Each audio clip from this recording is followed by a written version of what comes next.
சுத்தி கண்ணம்மா.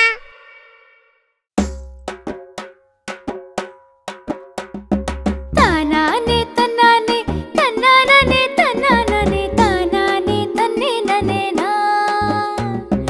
தானானே தன்னானே தன்னானே தன்னானே தானானே தன்னே நனே நானா.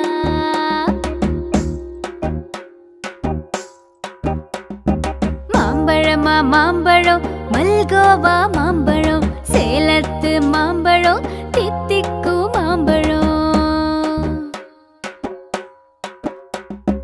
தானானே தன்னானே தன்னானே தன்னானே தானானே தன்னே நனே நா. தானானே தன்னானே தன்னானே தன்னானே தானானே தன்னே நனே நானா. மாம்பழமா மாம்பழம் மல்கோவா மாம்பழம் சேலத்து மாம்பழம் தித்திக்கு மாம்பழம். அழகான மாம்பழம் அல்வா போல மாம்பழம். உங்களுக்கு வேண்டுமா இங்க ஓடி வாருங்க பங்கு போட்டு தின்னலாம். மாம்பழமா மாம்பழம் மல்கோவா மாம்பழம் சேலத்து மாம்பழம் தித்திக்கு